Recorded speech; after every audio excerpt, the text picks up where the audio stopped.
네, 닥터플러스의 문이 활짝 열렸습니다. 오늘은 한의사 김소연 원장님과 함께 할게요. 어서 오세요. 네, 안녕하세요. 한의사 김소연입니다. 네, 반갑습니다. 자, 오늘 어떤 주제에 대해서 한번 자세히 이야기 나눠볼까요? 네, 오늘은 안면홍조에 대해서 알아보려고 합니다. 네. 요즘처럼 찬바람이 불면 안면홍조는 더욱 심해지는데요. 한 번 증상이 나타나면 오래 지속되어 붉은 얼굴 때문에 민망해지고 오해를 받는 경우가 많죠. 그래서 안면홍조는 질환 자체가 주는 불편함보다 붉은 얼굴로 인한 오해 때문에 정신적인 스트레스를 받는 병이기도 합니다. 오늘 자세한 치료와 예방법을 배워가셔서 안면홍조로 인한 스트레스에서 벗어나시길 바랍니다. 네, 오늘 닥터플러스 안면홍조에 대해서 자세히 알아보겠습니다. 한때 미스 홍당무란 영화에서 공효진 씨가 안면홍조증이 있어서 굉장히 좀 재미난 캐릭터를 이렇게 연기했었잖아요. 그것처럼 많은 분들이 이 안면홍조 때문에 굉장히 스트레스를 많이 받고 계시다라고 들었는데 오늘 이 시간을 통해서 많은 정보 알아가시면 좋을 것 같습니다. 자, 먼저 안면홍조가 어떤 건지부터 자세하게 정의 내려볼까요? 네. 안면홍조는 온도나 감정의 변화에 의해서 얼굴이 쉽게 붉어지는 것으로 그 붉어짐이 오래 지속되는 경우를 말합니다. 네.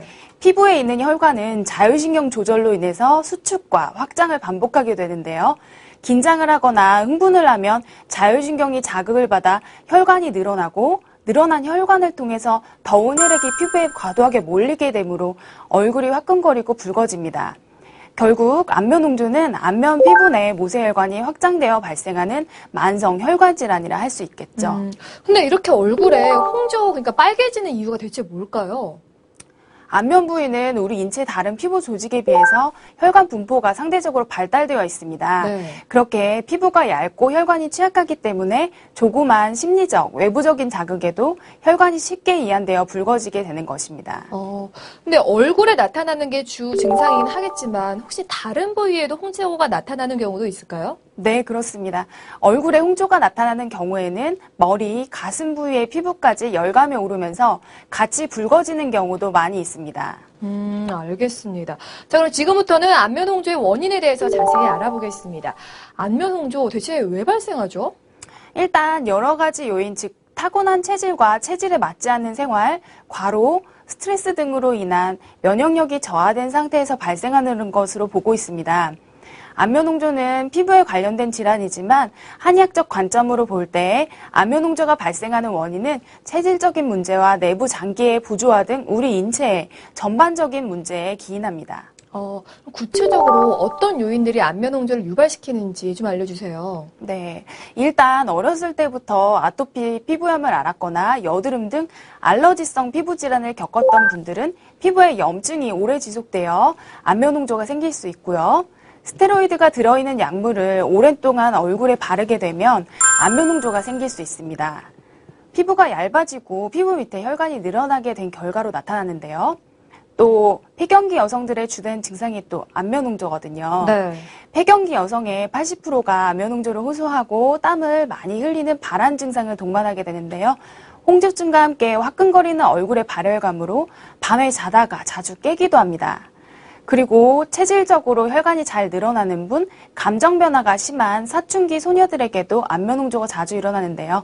이런 감정 변화는 자율신경을 자극시켜서 피부 혈관을 늘어나게 하기 때문입니다. 그러니까 체질적인 원인도 있고 감정적인 원인도 있네요. 복합적으로 요인이 되는 것 같은데, 그리고 저는 이런 경우를 많이 봤어요. 왜 술을 마실 때 유난히 얼굴이 붉어지는 분들.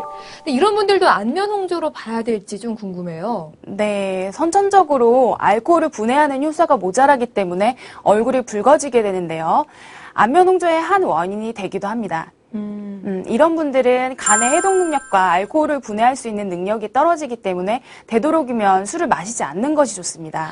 오히려 반대로 술의 해독 능력이 뛰어나서 혈색이 잘 도는 거다라고 얘기하는 사람도 있는데 그 반대라고 합니다. 절대 마시면 안 될 것 같고요. 그리고 왜 피부 상태에 따라 좀 다를 것 같기도 한데요. 유난히 피부가 하얗고 얇은 분들이 더 증상이 나타날지 궁금하네요. 네, 그렇습니다. 혈관은 피부에 진피층이 존재하는데 진피층이 얇은 진피층 위에 있는 표피층이 얇은 분들은 혈관이 확장되면 그대로 홍조로 이어질 수가 있습니다. 알겠습니다. 자, 안면홍조에 대해서 알아보고 있는데요. 이 안면홍조는 두 가지로 좀 나눠지는 것 같습니다. 여드름 등의 피부 질환이 있는 경우랑 피부 질환이 없는 경우로 나눠지고 있는데 이 두 가지를 구분해서 다시 한번 정리 부탁드릴게요. 네, 첫 번째는 피부 질환에 의한 2차적인 안면홍조증인데요. 피부 질환에 의해서 발생한 염증이 혈관을 확장시키면서 피부가 붉어 보이는 것입니다.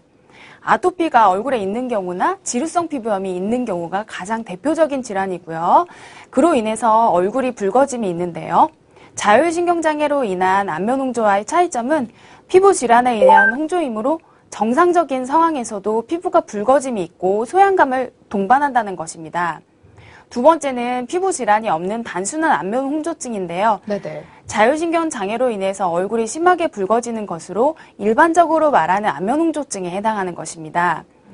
피부의 혈관은 자율신경의 조절을 받으므로 온도나 감정 등의 변화에 의해서 혈관이 확장, 수축됩니다. 그럼 이런 두 가지 원인을 동시에 가지는 경우도 있을까요? 네, 그렇습니다. 처음에는 한 가지 원인으로 시작하였다 하더라도 네. 오래 지속되다 보면 다른 원인도 같이 발생하는 경우가 대부분입니다.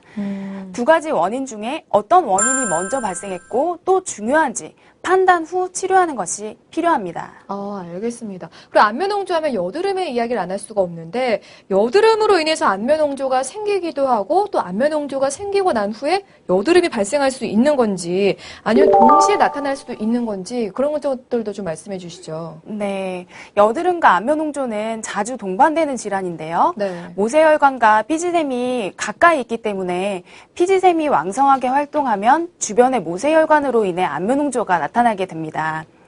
여드름 환자 중에서 홍조 증상이 있는 경우 피부가 매우 예민하고 피지 분비가 많은 것이 특징이며 얼굴에 붉은 기운이 많이 도는 경향이 있습니다. 그리고 흔히 말하는 대로 피부가 잘 뒤집어지는 현상을 겪는데요. 네. 이 환자들의 경우 치료 역시 일반 여드름 환자보다 까다로운 것이 사실입니다. 하지만 환자가 치료를 잘 따라주고 주의사항을 잘 지켜준다면 치료 효과는 좋은 편입니다. 그럼 그 치료는 어떻게 할까요? 여드름 치료를 먼저 하고 안면홍조를 치료할까요? 아니면 동시에 같이 할까요? 이러한 경우 일반적으로는 여드름 치료를 선행한 후에 홍조 치료를 하게 되는데 네. 여드름의 원인인 상체에 열이 몰리는 증상을 치료하고 나면 자연스럽게 홍조가 좋아지기 마련이거든요. 또 여드름 자국들이 몰려 있어서 홍조로 보이는 경우도 있는데 이런 경우에는 여드름 자국 치료를 하면 혈관이 손상된 것이 자연스럽게 회복되면서 피부톤이 균일해지므로 얼굴이 붉어지는 증상도 한결 나아지는 것을 느낄 수 있을 것입니다. 그러니까 여드름 치료를 받으면 안면홍조 증상도 한결 나아지겠네요. 네. 알겠습니다. 자, 증상 이야기를 좀 더 자세히 해볼게요. 안면홍조는 피부의 붉어짐만이 증상일지 아니면 혹시 다른 증상도 동반되기도 할까요? 네, 다른 증상도 나타납니다. 네. 얼굴에 강한 화끈거림이나 가슴 두근거림 등이 동반될 수 있으며 홍조는 머리부터 시작해서 목, 가슴 등 아래 방향으로 퍼지게 되어 있고요. 차갑고 끈적끈적한 땀, 머리의 압박감 등 불쾌한 느낌도 동반될 수 있습니다.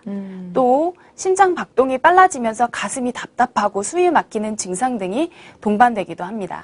이런 증상이 나타난다면 그럼 안면홍조가 좀 심해지면 공황장애 같은 다른 문제도 발생할 수 있겠어요? 직접적으로 안면홍조가 공황장애를 일으킨다기보다는 네. 공황장애 환자나 안면홍조 환자들 모두 교감신경이 과도하게 활성화되어 있는 경우가 많아서 동시에 나타나는 경우가 많고요. 두 가지를 비교를 해보자면 공황장애 환자의 증상이 훨씬 더 심한 경우라고 말할 수 있습니다. 그렇군요. 그리고 이 다른 피부 질환과의 연관성은 어떨지 궁금한데 피부 질환으로 인해 안면홍조가 생길 수는 있긴 하지만 혹시 안면홍조로 인해서 다른 피부 질환이 생길 수 있을지 좀 걱정돼요. 안면홍조 증상이 심하거나 오래 지속되는 경우는 다른 질환으로 발전할 가능성이 많아서 꼭 치료가 필요합니다. 네. 안면홍조가 심한 경우에는 모세혈관이 눈에 보일 정도로 늘어나서 거미줄처럼 볼이나 이마, 턱, 코와 같은 부위에 나타나게 되고 이렇게 나타나면 안면홍조증이 더욱 악화되었다고 볼 수 있고요. 안면부에 과도한 열감이 몰리게 되면 피부가 건조하고 예민해짐으로써 코와 코 주변의 피부가 울퉁불퉁하게 나타나는 이른바 딸기코, 주사비라고 말하는 증상이 나타날 수 있습니다. 또 여드름을 유발시키기도 하고 수족냉증, 소화불량, 불면증 등이 동반되는 경우도 많이 있고요. 신경과민이나 불안, 우울증 등을 동반할 수 있는 질환입니다. 참 얼굴에 나타나는 증상도 문제지만 이것으로 인해서 이런 정신적인 스트레스까지 받는다는 게 가장 큰 문제라서 꼭 치료를 받아야 되는 질환인 것 같아요. 그렇죠? 네, 그렇습니다. 안면홍조는 누구에게나 쉽게 나타날 수 있는 증상이지만 빈도가 작고 홍조가 쉽게 가라앉지 않는다면 스트레스로 대인관계를 기피하게 되고 자신감이 떨어져 태도가 위축되는 등 정신적인 문제로 연관되기도 하는 질환이기도 합니다.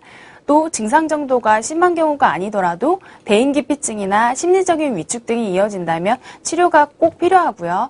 심해져서 소양감이나 피지 분비량 증가 등의 증상이 유발된다면 2차적인 다른 질환으로 이어질 수 있기 때문에 피부 손상을 가져올 수 있어서 꼭 치료가 필요합니다. 네, 꼭 정말 치료가 필요한 질환일 것 같은데 한의학에서는 어떻게 치료하게 될지 궁금하네요. 네, 한의학에서의 치료의 기본은 한약치료입니다. 개인의 체질과 증상을 고려해서 약재를 정성껏 다려 인체에 부족한 기혈을 보충해주고 저하된 면역력을 회복시킬 뿐 아니라 안면홍조의 근본적인 원인을 제거하는 것이 중요합니다. 또 환을 통해서 외부로 배출되지 못하고 피부에 쌓여있는 독소와 열기, 염증 등을 배출시켜주는 치료를 하고 있고요. 피부의 재생력과 순환력을 높여주는 한약재를 추출한 약액을 개인의 체질과 증상에 따라 경락과 경혈에 주입하고 빠른 치료 효과를 유도하고 있습니다. 약액을 주입하는 치료가 동반된다라고 하셨잖아요. 네. 이런 약침이 레이저 치료에 비해서 갖는 장점은 뭘까요? 약침은 순수한 한약재에서 추출하기 때문에 내성이나 습관성, 중독성이 없이 안전하게 사용할 수 있습니다. 또 약침과 함께 침치료도 하는데요. 기혈이 운행하는 통로를 경락과 경혈이라고 하는데 이러한 경락과 경혈을 자극하는 침치료는 피부에 쌓인 독소와 염증을 배출하고 피부 재생을 유도해주는 부작용이 적은 치료라 할 수 있습니다. 네, 안면홍조를 치료하는 다양한 방법들이 있는 것 같습니다. 자, 이렇게 침 치료에 의해서 또 어떤 한방 치료 방법이 있는지 말씀해 주시죠. 네, 정체되어 순환장애를 발생하는 혈액들, 또 그 노폐물을 어혈이라고 말하는데요. 네. 사열 치료를 통해서 홍조 부위에 어혈을 배출시키고 염증과 독소를 배출시켜서 정상적인 피부세포의 재생을 유도하기도 하고요. 화학 자극이나 약물을 사용하지 않는 한방 스킨케어 치료도 있고요. 안면홍조는 피부가 호흡을 하지 못하기 때문에 피부의 호흡 기능을 되살리는 근본적인 치료 방법으로 자연 치유력을 상승시켜 치료와 예방할 수 있는 힘을 길러줍니다. 마지막으로 스테로이드, 방부제, 색소 및 인공 향료가 포함되지 않은 안전한 외용제를 이용한 치료도 행해집니다. 역시나 치료법 아주 다양합니다. 자, 안면홍조 괴로워하시는 분들 많이 계실 것 같은데 더 큰 문제는 혹시 걸릴까봐 걱정이 되신 분들 많이 계실 것 같거든요. 예방 방법 같은 거 있으면 좀 말씀해 주세요. 안면홍조의 예방 및 치료에 가장 중요한 것은 우선 편안한 마음가짐을 갖는 것입니다. 화가 나거나 흥분하면 혈관이 확장되면서 얼굴이 붉어지기 때문인데요. 또 식습관 개선 또한 필요한데요. 맵거나 짠 자극적인 음식은 교감신경을 활성화시켜서 혈관을 확장시키기 때문입니다. 술도 혈액순환을 빠르게 하고 혈관을 확장시키는 대표적인 음식이기 때문에 피하는 것이 좋으시고요. 겨울철 바깥에 있다가 실내로 들어갈 때는 미리 손으로 볼을 가볍게 비벼서 얼굴 피부 온도를 높여주면 도움이 될 수 있습니다. 외출 시에는 반드시 자외선 차단제를 바르고 마스크를 착용하여 자외선에 의한 탄력 섬유 파괴를 피해야 하고 꾸준히 여드름 치료를 해주는 것도 중요합니다. 갑자기 뜨거운 곳에 가면 혈관 확장이 심하기 때문에 뜨거운 찜질방이나 사우나를 자주 가는 것도 피하는 것이 좋고요. 스테로이드 성분의 연고도 장기적으로 쓰지 않는 것이 좋은데 스테로이드 연고는 단기간의 효과를 볼 수는 있지만 오래 쓸 경우에 피부를 얇게 만들어 증상을 오히려 악화시킬 수 있기 때문입니다. 쭉 들어보니까 다른 피부 질환에도 다 좋은 방법들인 것 같습니다. 어렵지 않은 수칙들이니까 꼭 지키셨으면 좋을 것 같고요. 앞으로는 더 이상 미스 홍당무로서 스트레스 받는 일 없으셨으면 좋겠습니다. 닥터플러스 오늘 안면 홍조에 대해서 자세히 알아봤습니다. 원장님 고맙습니다. 네, 감사합니다.